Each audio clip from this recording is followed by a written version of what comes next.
పఠింపశ్రేష్టగ్రంథముగా పఠింపశ్రేష్టగ్రంథముగా అనుదినం పఠించిన ప్రేమతో నడుపును ఓ పఠింపశ్రేష్టగ్రంథముగా. The best book to read is the Bible. The best book to read is the Bible. If you read it every day, it will help you all the way. Oh, the best book to read is the Bible. కొరింథీయులకు రాసిన మొదటి పత్రిక 11వ అధ్యాయం 23 నుంచి 30 వరకు మార్చి.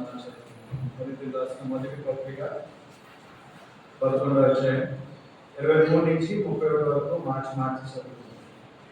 నేను మీకు అప్పగించిన దాన్ని ప్రభువును పొందింది. ప్రభువైన యేసు తాను అప్పగింపబడిన రాత్రి ఒక రొట్టెను ఎత్తుకొని కృతజ్ఞతాస్తుతులు చెల్లించి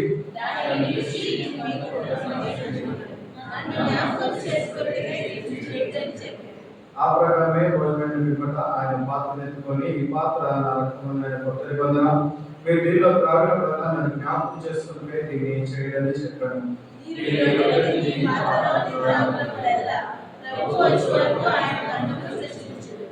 కాబట్టి ఎవడు అయోగ్యముగా ప్రభు యొక్క రొట్టెను తినను లేక ఆయన పాత్రలో తాగను వాడు ప్రభు యొక్క శరీరం గురించి రక్తం గురించి అపరాధి అగును.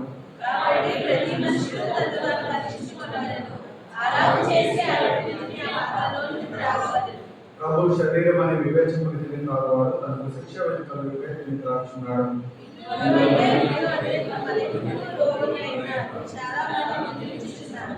అయితే మనం నమ్మే విమర్శించుకుని ఎడల తీర్పుకొని ప్రార్థన చేసుకుందాం. మహాపరిషుద్ధులు మహాగణులు నిశ్చివాసైన మా యేసు క్రీస్తువా, చెల్లించుకున్నాను ఆయన బలలో చేయవేయకుండా ఆయన మమ్మల్ని సరి చేసుకుంటే ఆయన మీరు ఇచ్చిన లేఖన కాబట్టి ఆయన మీకు వేల వందనాలు స్తోత్రాలు చెల్లించుకున్నాం. చదవబడిన లేఖన ద్వారా ఆయన మమ్మల్ని పరీక్షించుకొని సరి చేసుకొని యోగ్యమైన రీతిలో ఆయన మీకు శరీరం చేయవేలా మీ సహాయం దయచేయండి. యేసు నామమున ప్రార్థిస్తున్నాం తండ్రి, ఆమేన్. అదే మొదటి సమయాల గ్రంథం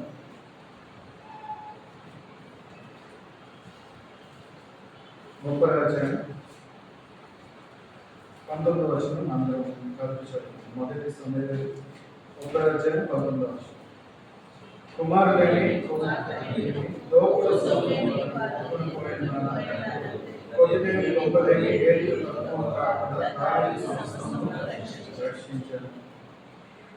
ఇది కొన్ని వారాలుగా మనం అదే చూస్తున్నాం. ఏమేమి చూస్తున్నాం?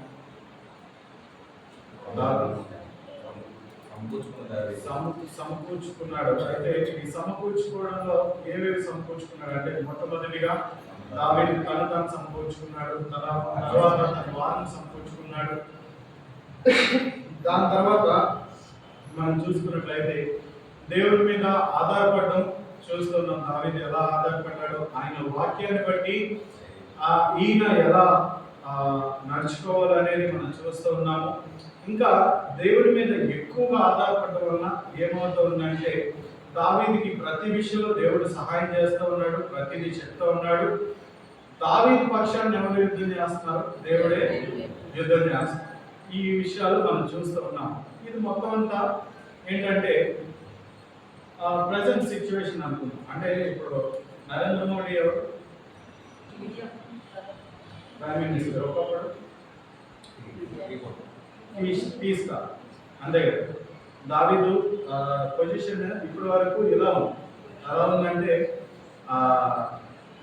దేవుడు ఆయన పక్షంగా దేవుడే యుద్ధం చేసేవాడు ఉన్నట్టుగా మనం చూస్తున్నాం. యెహోవా దేవుడే యుద్ధం చేస్తా ఉన్నాడు. ఆ యుద్ధం ఎలా చేయాలో, ఏ టైంలో చేయాలో, నీకు ఏ సౌండ్ వినపడినప్పుడు నువ్వు యుద్ధానికి వెళ్ళాలనేది ప్రతి విషయాన్ని దావీదుకి దేవుడు చెప్తా ఉన్నాడు. ఇంత ముందు పరిస్థితి ఏంటి? దావీదు పరిస్థితి అసలు ఇక్కడ రాకముందు, ఈ పొజిషన్ రాకముందు దావీదు చేసిన పరిస్థితి అంటే చేసిన ప్రార్థన ఏంటి అనేది మనం చూద్దాము. దానికన్నా ముందు ఒక వాగ్దానం ఉండదు. ఒకసారి కీర్తనలు 32 వచ్చాయి. 8వ వచనం చదవండి. నీకు ఉపదేశము చేసేదను, నీవు నడవవలసిన మార్గమును నీకు బోధించేదను, నీ మీద దృష్టి ఉంచి నీకు ఆలోచన చెప్పేదను. ఇక్కడ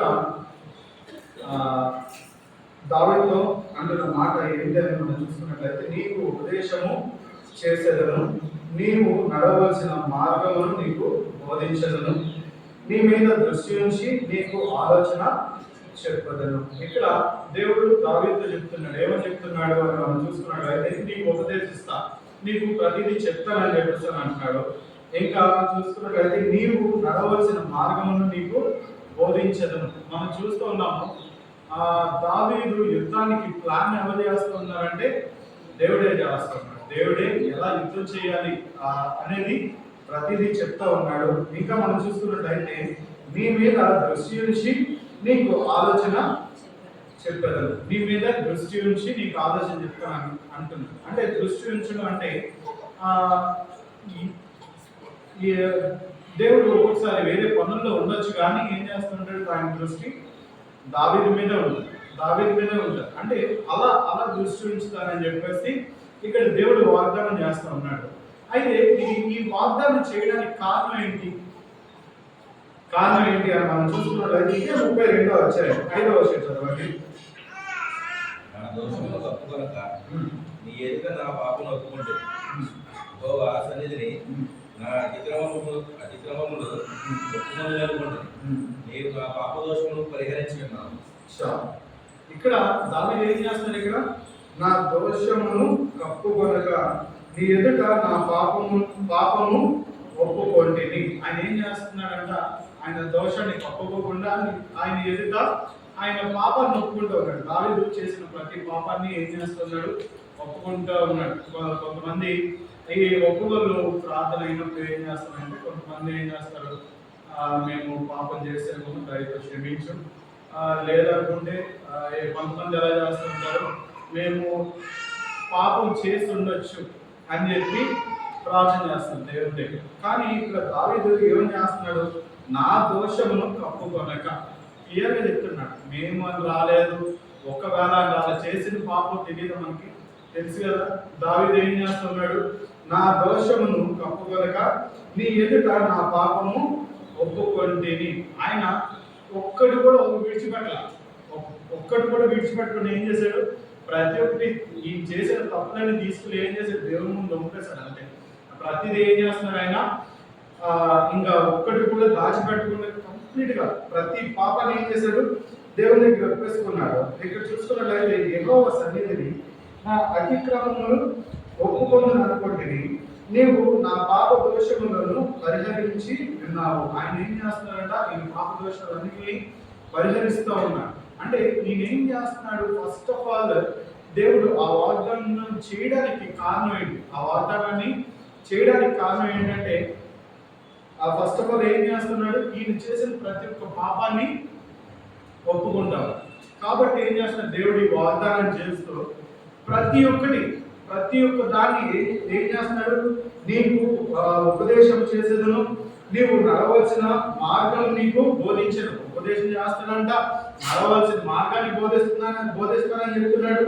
నీ మీద దృష్టి ఉంచి నీకు ఆలోచన చెప్పదును. నీ మీద ఆయన మీద దృష్టి ఉంచి ప్రతి ఒక్క ప్లాన్ ఏం చేస్తున్నాడు? దేవుడు చెప్తానని చెప్పేసి అని అంటూ ఉన్నాడు. అయితే ఇక్కడ దావీదు మొట్టమొదటిగా చేసింది ఏం చేస్తున్నాడు? ఫస్ట్ గా ఒప్పుకుంటాడు. ఆయన చేసిన ప్రతి ఒక్క పాపాన్ని ఒప్పుకుంటూ ఉన్నాడు. మనం ఆరాధించినప్పుడు కానివ్వండి, ప్రార్థన చేసినప్పుడు కానీ, డే స్టార్ట్ అయినప్పుడు నేను ఫలానా దాంట్లో తప్పిపోయాను, నేను ఫలానా దాంట్లో మిస్టేక్ చేశానని చెప్పి మనం ఎప్పుడైతే చేసే తప్పుని ఒప్పుకుంటూ ఉంటామో ఏం చేస్తాడు? దేవుడు ఖచ్చితంగా మనల్ని క్షమించేవాడు ఉంటాడు. ఇప్పుడు పిల్లలు ఏమైనా తప్పు చేశారు అనుకోండి, పిల్లలు ఏమైనా తప్పు చేస్తే మనము మీరు చెప్తారా లేదా అనే సిచ్యువేషన్ వచ్చేసరికి ఏం చేస్తారు? తల్లిదండ్రులు దండిస్తారు. ఒకవేళ అదే తప్పు ఎంత పెద్ద తప్పు కానివ్వండి, నేను అది చేశానని వాళ్ళు వచ్చి చెప్పారు అనుకోండి, ఇలా తప్పైందని చెప్తే సర్లే పర్లేదు ఏమైంది లేదా అని చెప్పి మనం తిరిగి వాళ్ళని ఇది రిపీట్ అవ్వకుండా చూసుకుంటాం. ఇది రిపీట్ అవ్వనివ్వద్దని మనం చెప్తూ ఉంటాం. కాబట్టి ఫస్ట్ ఆఫ్ ఆల్ దేవుడు ఇక్కడ దావీదు చేసిన పని ఏంటంటే, ఆయన చేసిన తప్పులను ఏం చేశారు, దేవుని దగ్గర ఒప్పుకున్నాడు. ఏది విడిచిపెట్టకుండా ప్రతి దాన్ని దేవుని దగ్గర ఒప్పుకుంటూ ఉన్నాడు. ఇప్పుడు చదవండి 8వ వచనం, 30వ అధ్యాయం 8వ వచనం. మొదటి సమయంలో 30వ అధ్యాయం 8వ వచనం.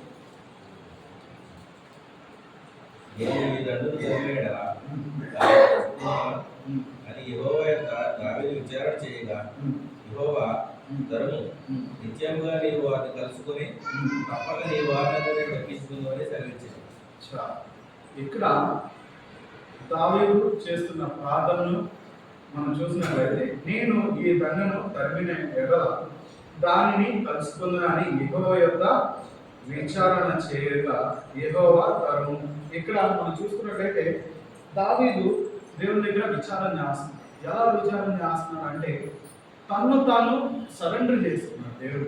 అంటే కంప్లీట్గా నా పట్ల ఏ నిర్ణయమైనా సరే నువ్వే తీసుకో, నా పట్ల ఏదైనా సరే నేనేం చేయాలి ఏం చేయకూడదు అని ప్రతి దాన్ని ఎవరికి అప్పగించాలి, దేవునికి అప్పగించాడు. ఇక్కడ నేను ఈ దండను తరిమిన ఎడల దాన్ని కలుసుకుందని యెహోవా యొక్క దావీదు విచారణ చేయగా యెహోవా తరుము. ఇక్కడ చూసుకున్నట్లయితే మనం ఏం చేయాలి, మనం కూడా ఏం చేయాలి, దేవుని దగ్గరికి వచ్చేసరికి మనం చేసే ప్రతి పనిలో ఏం చేయాలి, దేవుని దగ్గర విచారణ చేయాలి. ఇది నేను చేయాలా వద్దా, నీ ప్లాన్ ఏంటని చెప్పి మనం ఏం చేయాలంటే, దేవుని దగ్గర ప్రతిదీ కూడా మనం దేవుని దగ్గర అడిగి తెలుసుకునే వాళ్ళం ఉండాలి. దాన్ని దేవుడు ఓకే చేస్తేనే మనం దాన్ని కంటిన్యూ అయ్యే వాళ్ళని ఉండాలి. ఇక్కడ కూడా దావీదు ఏం చేస్తున్నాడంటే, ఫస్ట్ ఆఫ్ ఆల్ ప్రతి దానికి దేవుడి మీద డిపెండ్ అవుతూ ఉన్నాడు. ఆయన ధర్మశాస్త్రాన్ని ఖచ్చితంగా ఫాలో అవుతూ ఉన్నాడు. ఇంకా చూసుకున్నట్లయితే ఆయన ఏమవుతున్నాడు అంటే, తాను సరెండర్ చేసుకుంటాడు. సరెండర్ చేసుకోవడం అంటే ఆయన పట్ల ఏ నిర్ణయాన్ని ఎవరు తీసుకోవాలి, దేవుడే తీసుకోవాలి, అంతే కదా. ఇప్పుడు ఫర్ ఎగ్జాంపుల్ పిల్లలు ఉన్నారంటే, వాళ్ళు ఏం చదవాలి, ఏం వేసుకోవాలి, వాళ్ళ ఫ్యూచర్ ఏంటనేది ఏం చేస్తారు, తల్లి కానీ తండ్రి కానీ ముందు ఆలోచించి వాళ్ళ ఫ్యూచర్ని ఒక ప్లాన్, ఒక స్ట్రక్చర్ ఆల్రెడీ గీసి ఉంచుతారు. నువ్వు ఇంజనీర్ అయిపోవాలి లేదా కలెక్టర్ అయిపోవాలి అని చెప్పి ఏం చేస్తారు, ఒక తల్లి కానివ్వండి తండ్రి కానివ్వండి ఏం చేస్తారంటే వాళ్ళకి ఒక ప్లాన్ ఆల్రెడీ ప్రిపేర్ చేసి ఉంటారు. ఆ ప్లాన్ ప్రకారంగా వెళ్ళేటట్టుగా చూసుకుంటూ ఉంటారు. ఇక్కడ దావీదు చూసుకున్నట్లయితే ఆయన ఏం చేస్తున్నాడు ఇక్కడ అంటే, తాను సరెండర్ చేసుకుంటున్నాం. అయితే మనం పరీక్షించుకోవాల్సింది ఏంటి ఇక్కడ అని మనం చూసుకున్నట్లయితే, మనం కూడా ఎన్నో నిర్ణయాలు తీసుకుంటూ ఉంటాము, ఎన్నో పనులు చేస్తూ ఉంటాం, కానీ దాంట్లో దేవుని చిత్తాన్ని మనం కనుక్కోం. అసలు దాని పట్ల అసలు దేవుని ప్లాన్ ఏంటి అనేది మనం కనుక్కోకుండానే ఉంటాం, అంతే కదా. ఎక్కువగా కనుక్కోకుండానే ఉంటాం. ఫర్ ఎగ్జాంపుల్ చూసుకున్నట్లయితే మనం ఆల్రెడీ ఏం చెప్తాను నేను, నా మొబైల్ పగిలిపోయింది, దాని గురించి చెప్పాను. అది సగం వరకు చెప్పాను మీకు. అయితే ఫర్ ఎగ్జాంపుల్ ఇప్పుడు ఆ మొబైల్ పగిలిపోయిన తర్వాత నేను చెప్పాను, అసలు మా డాడీ ప్లాన్ ఏంటి ఏమి అని చెప్పేసి అని అడిగా. ఎందుకని చెప్పేసి అని అడిగితే, సేవ ఇల్లు కట్టుకుంటుంది కదా, సో మనం ఏం చేయాలి, దానికి అక్కడ ఇన్వెస్ట్ చేయాలి, వాళ్ళ దగ్గర అమౌంట్ టైట్ అవుతుంది, మనం ఏది చేయలేదు కదా, సో నేను ఏదైతే సేవ్ చేస్తామో అది మొత్తం ఇచ్చేస్తాను, ఇది ఇంట్లోకి ఈ కొన్ని రోజులు మనం మేనేజ్ చేసుకున్నాం, అలాగా ఈ 2-3 months నువ్వు ఇది చేయగలిగితే దాని తర్వాత నీకు ఏది కావస్తే అది తీసుకో అని చెప్తాను. అంటే అదేంటది, మా డాడీ ప్లాన్. నేను మా డాడీ కాకుండా చేస్తే, మా డాడీ ప్లాన్ ప్రకారం మా డాడీ చేసుకుని వెళ్ళేవాడు, నా ప్లాన్ ప్రకారం నేను చేసుకుని వెళ్ళేవాడు, ఏమైపోయింది, ఏదో ఒక ఇబ్బంది అయ్యింది, అంతే కదా. ఇక్కడ కూడా మనం చూసుకున్నట్లయితే దేవునికి ప్రతి విషయంలో, ప్రతి మనిషి విషయంలో ఏముంటుంది, ఒక ప్లాన్ ఉంటుంది. ఆ ప్లాన్ ఏం చేయాలి మనం తెలుసుకోవాలి. ఇక్కడ దావీదు దగ్గర మనం చూసుకున్నట్లయితే, దావీదు అడిగిన క్వశ్చన్కి ఏమని చెప్తున్నాడు అంటే, నిశ్చయముగా నీవు వారిని కలుసుకొని తప్పగా నీ వారిని అందరినీ దక్కించుకుందువని సెలవిచ్చాడు. నిశ్చయముగా నువ్వు తెలుసుకుంటావు, వాళ్ళని కనుగొంటావు, వాళ్ళందరినీ దక్కించుకుంటావు అని చెప్పి ఏం చేస్తున్నాడు ఇక్కడ దేవుడు ఆయనకి సెలవిస్తూ ఉన్నాడు. ఒకవేళ దేవుడు అక్కడ నో అని ఉంటే అక్కడ దేవుడి ప్లాన్ ఇంకేదో అయి ఉంటుంది. మనం లాస్ట్ టైం మనం చూసాం కదా, ఒకసారి 2 సమయాల్లో 5వ అధ్యాయం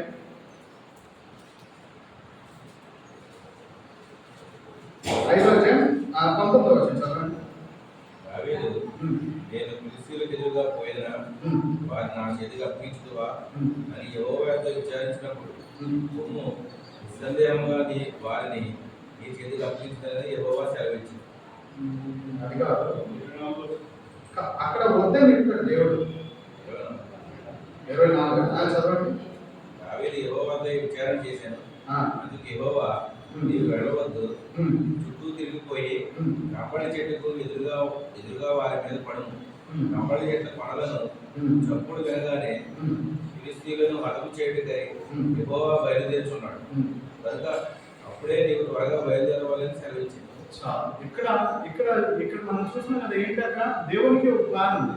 ఏంటి అలా అక్కడ ఆ సిచ్యువేషన్ లో దావీదు గెలవడు. అందుకని ఏం చేస్తున్నాడు, దావీదు పక్షంగా ఏం చేస్తున్నాడు, యెహోవాయే యుద్ధం చేయడానికి బయలుదేరినట్టు మనం చూస్తాం. ప్రతి దానికి ఏముంటుంది, దేవునికి ముందుగానే ప్లాన్ ఉంటుంది. ఫర్ ఎగ్జాంపుల్ గా తీసుకున్నట్లయితే యేసుక్రీస్తు వారు కొండ మీద ప్రసంగం చేసినప్పుడు అక్కడ 5,000 మందికి ఏం చేయాలి, ఆయన ఫీడ్ చేయాలి, ఆహారం పెట్టాలి. దేవుడు ఏమని చెప్తాడంటే వీళ్ళందరికీ ఫుడ్ పెట్టండి అని చెప్తారు. అక్కడ ఉన్న శిష్యులకి ఏమని చెప్తాడు, వీళ్ళకి ఆహారం పెట్టండి అని చెప్తానంటే అక్కడ సిచ్యువేషన్ ఏం జరుగుతుంటుంది, అక్కడ సిచ్యువేషన్ ఏం జరుగుతుంటుంది. ఫర్ ఎగ్జాంపుల్ ఇప్పుడు కొంతమంది ఫ్రెండ్స్ అందరూ కలిసి అదే భోజనం చేద్దామని చెప్పి ఎక్కడికో హోటల్కి వెళ్ళారు. హోటల్కి వెళ్ళిన తర్వాత ఏమవుతుందంటే అక్కడ చేద్దాం అన్నాడు ఏం చేస్తాడు, అందరూ వెళ్ళి భోజనం చేద్దాం అన్నాడు ఏం చేయాలి, పేమెంట్ చేయాలి. అక్కడ వెళ్ళిన తర్వాత ఫోన్పే వర్క్ అవ్వాలి.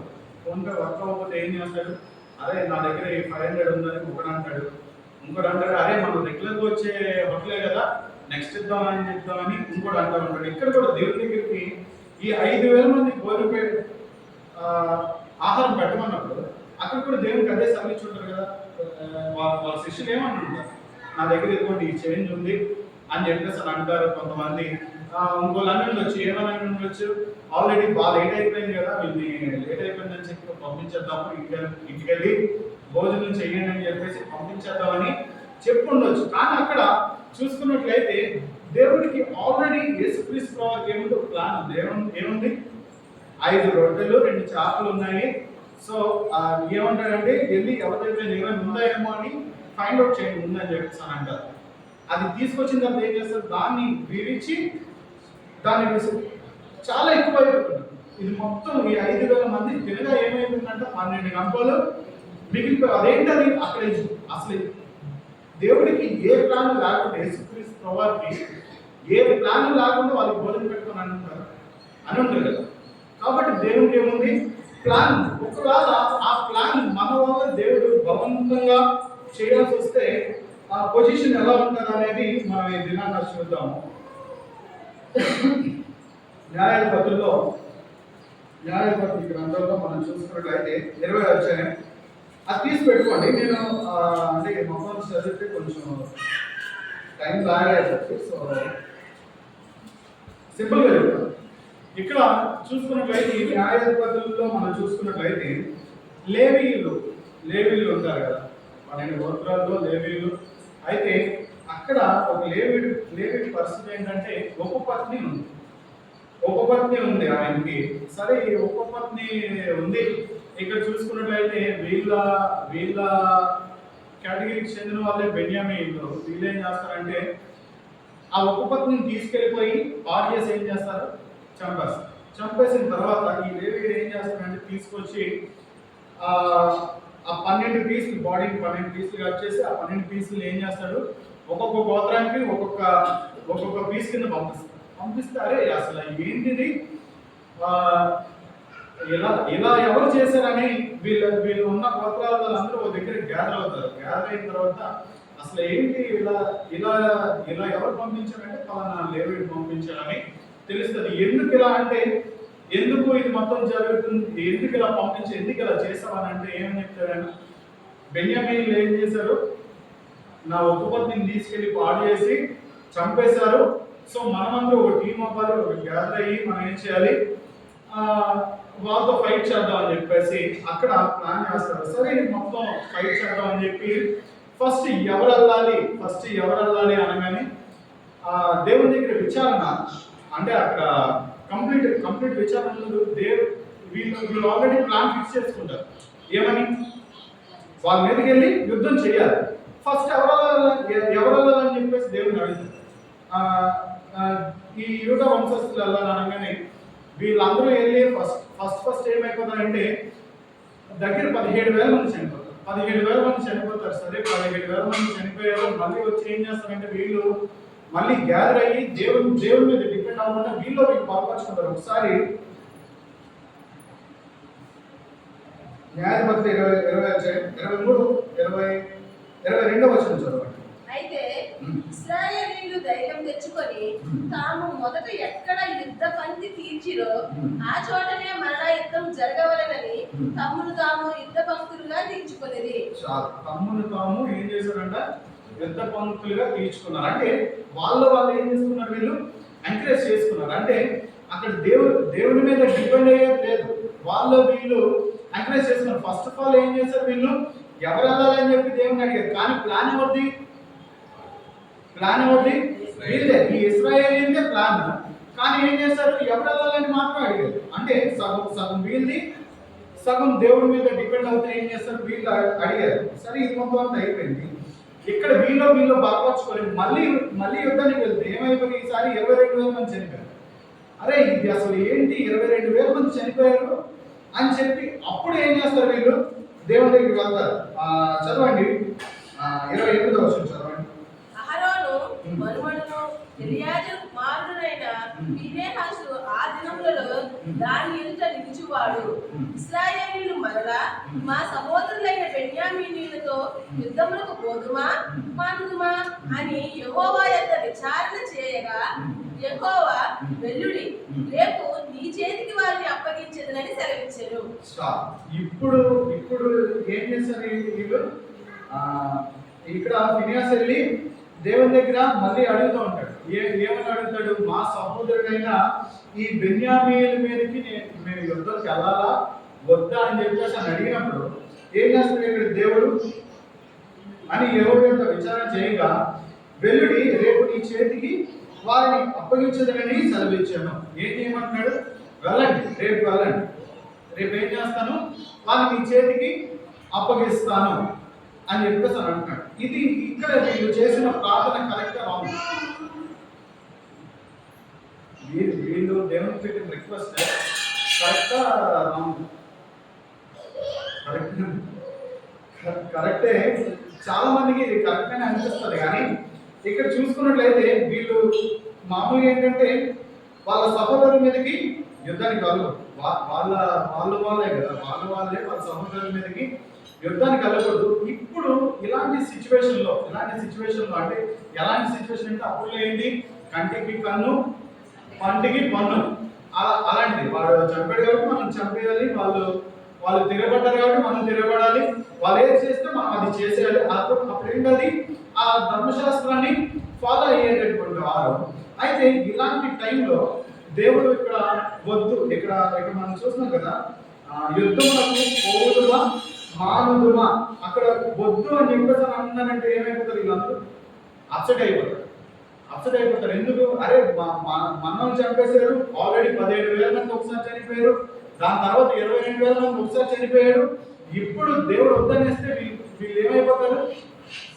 అప్సెట్ అయిపోతారు. దేవుడు తిరిగి ఏదో మాట అనే సీన్ కూడా వస్తుంది. కానీ ఇక్కడ ఏం చేశాడు దేవుడు? వీళ్ళకి అన్నట్టుగానే ప్రామిస్ చేసినట్టుగానే ఏం చేశాడు? ఆ యుద్ధం మీద జయం వచ్చింది. అంటే బెన్యామీన్ అందరినీ ఆ ఫీల్డ్ లో చంపేస్తారు. అక్కడ కూడా దగ్గర 25,000 మంది చనిపోతారు. 25,000 మంది చనిపోయిన తర్వాత వీళ్ళకి ఏముండాలి? ఇశ్రాయేలు ప్రజలకి 25,000 మంది చంపేశారంటే ఎవరు చాలా హ్యాపీగా ఉంటారు. కానీ వీళ్ళ పరిస్థితి ఏమైందంటే 21వ అధ్యాయం మొదటి 2 వచనాలు చదవండి. ఇశ్రాయేలీయులు తమలో ఎవడును తన కుమార్తెను బెన్యామీనీయునికి ఇయ్యకూడదని మిస్పాలో ప్రమాణము చేసుకొని ఉండేది. ప్రజలు బేతేలుకు వచ్చి వచ్చి దేవుని సన్నిధిని సాయంకాలం వరకు కూర్చుండి, యెహోవా ఇశ్రాయేలీయుల దేవా, నేడు ఇశ్రాయేలీయులో ఒక గోత్రము లేకపోయేను, ఇది ఇశ్రాయేలీయులకు సంభవింపనేరా అని బహుగా ఏడ్చిరి. చాలా ఏం చేశారు? యుద్ధం గెలిచిన వాళ్ళు వచ్చి అప్పుడు ఏడుస్తున్నారు. అక్కడ వీళ్ళు ఏం చేయాలి? సరెండర్ చేసుకుంటే కంప్లీట్గా సరెండర్ చేసుకో అంటే అక్కడ ఏది లేకుండా ప్రభా ఇలా జరిగింది, నువ్వేం చేయమంటావు అని చెప్పి దేవుడిని అడగాలి. వీళ్ళే ఏం చేస్తారు? వెళ్ళాలా వద్దా? ఇది ఎలా ఉందని అంటే, ఇప్పుడు ఫర్ ఎగ్జాంపుల్ మనం ఏదో ప్లాన్ చేసుకుంటూ ఉంటాం. అంటే మనం ఎక్కువగా ప్రేయర్ రిక్వెస్ట్ ఎలా ఉంటే మనకి ఏదైనా ప్రార్థన చేసినప్పుడు పలానా పని చేయాలనుకున్నాను, లేదా పలానా ఎగ్జామ్కి వెళ్తున్నాను, నాకు సహాయం చేయమని చేస్తారు. కానీ అక్కడికి నేను దానికి వెళ్ళాలా వద్దనే నిర్ణయం ఎవరితో ఉంది? అది దేవుని ఉండదు. ఒక ఇల్లు తీసుకుంటున్నారు, ఇల్లు తీసుకుంటున్నాము, దాని గృహప్రవేశంలో సహాయం చేయు, పునాదుల్లో సహాయం చేయు, అది బలంగా ఉండాలని ప్రార్థన చేస్తాం. కానీ అది అసలు గాడ్స్ ప్లానే కాదనేది మనం అడగం. ఇక్కడ చూసుకున్నట్లయితే ఈ ఇశ్రాయేలీ ప్రజలు ఏం చేశారు అంటే, ప్లాన్ మొత్తం వీళ్ళే, దాన్ని యాక్సెప్ట్ చేయవలసింది ఎవరు? దేవుడు యాక్సెప్ట్ చేయాలి, అంతే కదా. అప్పుడు ఏమవుతుంది అంటే, ఫర్ ఎగ్జాంపుల్ ఇప్పుడు తల్లిదండ్రులకి ఇష్టం లేకుండా ఏదైనా కొనిపించుకున్న పిల్లల పరిస్థితులు దాని వల్ల ఏ తల్లిదండ్రులు మళ్ళీ పాయింట్అవుట్ చేసి నేను అప్పటికి చెప్పాను వద్దని నీకు అని చెప్పేసి ఉంటారు. బలవంతం మీదైనా వాళ్ళకి ఏది కావాలో అది సమకూరుస్తారు. కానీ ఏమవుతుంది? మళ్ళీ మాట పడాల్సిన సిచ్యువేషన్ వస్తారు. ఇక్కడ చూసుకున్నట్లయితే ఇక్కడ వీళ్ళ పరిస్థితులన్నీ ఆ బెన్యాన్ని ప్రజల మీద గెలిచేశారు. కానీ వీళ్ళు వచ్చి ఏం చేస్తారని మిస్బాలో ఏడుస్తున్నట్టుగా మనం చూస్తున్నాం. దేవుని దగ్గర మా వాళ్ళ ఒక లేరు, ఒక జనాంగం లేరు అని చెప్పేసి ఏం చేస్తారు? వీళ్ళు బహు దుఃఖపడినటువంటి పరిస్థితి. కానీ ఇక్కడ దావీదు గురించి మనం చూసుకున్నట్లయితే మొదటి సమయంలో 30వ అధ్యాయం 8వ వచనంలో మనం చూసుకున్నట్లయితే, నేను ఈ దండం తరిమిన దాన్ని కలుసుకుందని యెహోవా యొద్ద దావీదు విచారణ చేయగా, యెహోవా తరుము నిశ్చయముగా నీవు వారిని కలుసుకొని తప్పక వారిని అందరినీ దక్కించుకుందని సెలవిచ్చాను. ఇక్కడ చూసుకున్నట్లయితే దేవుడు ఏం చేస్తున్నాడు? అక్కడ వాళ్ళకి ఏం చెప్పాడు? మీరు వెళ్ళండి, రేపు వెళ్ళండి అని చెప్పాడు. ఇక్కడ దావీదు అడిగిన ఒక క్వశ్చన్ ఏమని చెప్తున్నాడు? ఎన్ని సమాధానాలు ఇస్తున్నాడు? నిశ్చయంగా నీవు వారిని కలుసుకొని నువ్వేం చేస్తావు? ఖచ్చితంగా వారిని కలుసుకుంటావు. ఎందుకు అని అంటే అక్కడ ఉన్న సిచ్యువేషన్ ఏంటంటే, వీళ్ళ ప్రజలు పట్టుకెళ్ళిపోయి చాలా రోజులు అవుతుంది. వాళ్ళు చంపేయచ్చు, పాడేయచ్చు, లేదా తగలబెట్టవచ్చు, ఉన్నది మొత్తం అవగొట్టేయచ్చు, వాళ్ళకి నచ్చింది చేసుకోవచ్చు. కానీ దేవుడు చేస్తున్న ప్రామిస్ ఏంటి? నిశ్చయముగా వారిని కలుసుకుందాం, వాళ్ళు సేఫ్ గానే ఉంటారు, వాళ్ళని కలుసుకుందాం అని చెప్పేసి అంటున్నాడు. ఇక్కడ చూసుకున్నట్లయితే దావీదు ఎలా తెచ్చుకున్నాడంట? కుమార్తెలేమి దోపుడు సొమ్మేమి వారు ఎత్తుకొని పోయినా దాని అంతటిలో కొద్దిలేమి గొప్పలేమి ఏది తక్కువ కాకుండా దావీదు సమస్తమును రక్షించెను. ఎలా రక్షించాడు? ఇన్ని రోజులు అయిపోయింది, వీళ్ళు పట్టుకెళ్ళిపోయి ఇన్ని రోజులు అయిపోయింది, ఎటు వెళ్ళిపోయారో తెలియదు. ఎందుకంటే అప్పుడులో వీళ్ళకి వాళ్ళు ఎక్కడికి వెళ్ళారన్న ఇన్ఫర్మేషన్ వీళ్ళకి ఉండదు. వీళ్ళు ఎక్కడికి వెళ్ళాలన్నా కాలు నడుకునే వెళ్ళాలి, లేదా గుర్రాల మీద వెళ్ళాలి, అంత ఫాస్ట్ ఉండదు అంతమంది. కానీ గుర్రాలు ఉన్నాయో లేవో తెలియదు. ఇక్కడ ఈ సీన్ లో చూసుకున్నట్లయితే ఈ 600 మందిలో 200 మంది నీరసం అయిపోయి మేము యుద్ధానికి రామంటే 400 మందితో ఏం చేస్తారు? యుద్ధాన్ని గెలుచుకొని వస్తూ ఉంటారు. ఇది మొత్తం అంతా ఏంటి? దావీదు తాను అప్పగించుకున్నాడు కాబట్టి ఏం చేశాడు? దేవుడే ప్రతి విషయంలో సహాయం చేస్తాడు. కాబట్టి మనం కూడా ప్రతి విషయంలో మనకి జరిగే ప్రతి విషయంలో ఏం చేయాలి? దేవుని మీద డిపెండ్ అయ్యే వారికి ఉండాలి. అది ఎలా డిపెండ్ అవ్వాలి అని అంటే కంప్లీట్గా డిపెండ్ అయ్యే వారికి ఉండాలి. ఎందుకనంటే సగం ప్లాన్ మనది, అంటే మనం సగం ప్లాన్ ఇచ్చి దానికి దేవుడిని సపోర్ట్ చేయడం అనేది కరెక్ట్ కాదు కదా. ఇప్పుడు ఒకవేళ దావీదు అక్కడ తన పాపాన్ని ఒప్పుకోలేదు అనుకుందాం, ఒప్పుకోకుండా దేవుడు ఏమైనా సహాయం చేస్తాడా? అక్కడ తన ద్వారా కూడా క్లోజ్ చేస్తాడు కదా. నేను ఒప్పుకోలేదు, సో దేవుడు ఆయనకి సపోర్ట్ చేయాల్సిన పని ఉంది. ఒకసారి తీయండి కీర్తనలు 32వ అధ్యాయం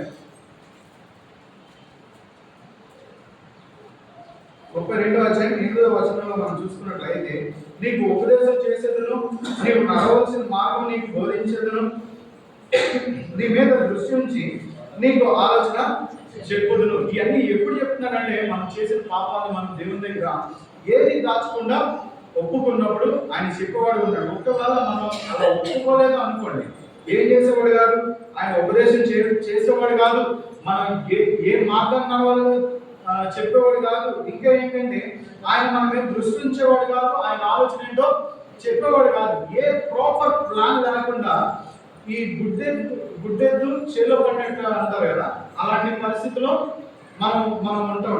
నిజమే, ఇది దేవుని మనం చేసే ప్లాన్ లో దేవుని చిత్తం లేకుండా ఉంటే ఏంటంటే అన్ని జరుగుతున్నట్టే ఉంటాయి కానీ ఏది ఉండదు, సంపాదిస్తున్నట్టే ఉండదు కానీ నిలబడదు, ఏది ఇల్లు కట్టామనుకుంటాం కానీ సంతోషం ఉండదు. అంటే ప్రతి దాంట్లో ఏముంటది, నిరాశ ఉంటుంది. ఇందాక మనం అక్కడ చూసాం కదా, ఇశ్రాయేలీలు ఏం చేశారు, సగం ప్లాన్ వాళ్ళది, దేవుడు ఏం చేశారు అక్కడ వద్దంటే ఒక బాధ. ఎందుకు ఆయన ప్రజలే వద్దంటే ఫీల్ అవుతారు. సో ఆల్రెడీ వీళ్ళందరూ ప్లాన్ చేసుకున్నారు కాబట్టి సరే అంటారు, కానీ వాళ్ళకి ఏముండదు. ఒక రాజ్యాన్ని జయించారు, కొంతమందిని చంపేశారు, దగ్గర 25,000 మందిని చంపేశారంటే వాళ్ళకి ఎంత సంతోషం ఉండాలి. అది ఏంటంటే వాళ్ళ ఉపవాస పత్నిని ఏం చేశారు, తీసుకెళ్లి పాడు చేసి చంపేశారు. అలాంటి వాళ్ళని చంపేసినందుకు వీళ్ళకి ఏముండదు, ఎంతో సంతోషం ఉండాలి, కానీ తిరిగి వచ్చి బాధపడుతున్నారు. ఎందుకనంటే అక్కడ దేవుని ప్లాన్ లేదు, వాళ్ళు కంప్లీట్ గా దేవునికి సరెండర్ చేసుకోలేదు. ఎక్కడ చూసుకున్నట్లయితే దావీదు విషయంలో మనం చూసుకున్నట్లయితే దావీదు కంప్లీట్ గా సరెండర్ అయ్యాడు. ఆయన చేసిన పాపాలను ఒప్పుకున్నాడు, ప్రతిదానికి ఆధారపడుతున్నాడు, దేవుని మీద ఆధారపడుతున్నాడు.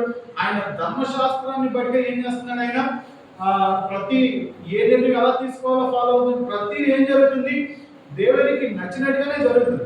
ఎలా ఉన్నాడంట, ఆయనకి నచ్చినట్టుగానే జీవిస్తున్నాడు, దేవునికి నచ్చినట్టుగానే జీవిస్తున్నాడు. కాబట్టి ఏం చేస్తాడు, అక్కడ యుద్ధం జరిగినప్పుడు నీకు ఆ చెట్టు కొనల సౌండ్ విన్నప్పుడు ఏం చేయమంటున్నాడు, అప్పుడే నేను యుద్ధాన్ని బయలుదేరుతాను, నువ్వు అప్పుడే రా అని చెప్పేస్తున్నాడు. అంటే ఎంత చక్కగా చెప్తున్నాడు కదా, అంతే కదా. ఒక యెహోవా దేవుడు ఏం చేస్తున్నాడంట, ఒక మనిషి కోసం పైనుంచి కిందకు వచ్చేసి మనుషులతో యుద్ధం చేస్తాడంటే ఇది ఊహించుకోవడానికి చాలా చాలా ఆశ్చర్యంగా అనిపిస్తుంది కదా. కాబట్టి మనం ఎలా ఉండాలి అని అంటే, ఈ దావీదు ఎలా అయితే తాను సరెండర్ చేసుకున్నాడో, ప్రతి విషయంలో దేవుని మీద ఎలా అయితే ఆధారపడుతున్నాడో, అలా మనం ఎప్పుడైతే ఆధారపడతామో అనేక కార్యాలు మనం చూసేవాళ్ళం. మా జీవితంలో కూడా అనేక గొప్ప కార్యాలు జరుగుతూ ఉంటాయి.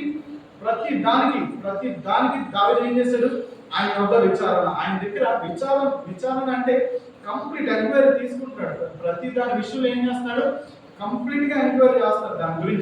దాని గురించి అంత ఎంక్వైరీ చేయడం దేవుడు కూడా ఏం చేస్తున్నాడు, నువ్వు యుద్ధానికి వెళ్ళు, వద్దు, నువ్వు ఖచ్చితంగా గెలుస్తావని చెప్తాడు. ఒక దగ్గర నువ్వు వాదని చెప్పేసి అంటాడు, నువ్వు వాదు, నేను ప్లాన్ చేస్తానని చెప్పి ఆయన ప్లాన్ ఇచ్చి ఆయన ప్లాన్ ప్రకారం ఏం చేస్తాడు, దావీదుని నడిపిస్తూ ఉంటాడు. కాబట్టి ఇక్కడ గెలిచిన దావీదుకి ఎంతో సంతోషం ఉంది. ఎందుకంటే మన వాదనని తెచ్చుకున్నాడు.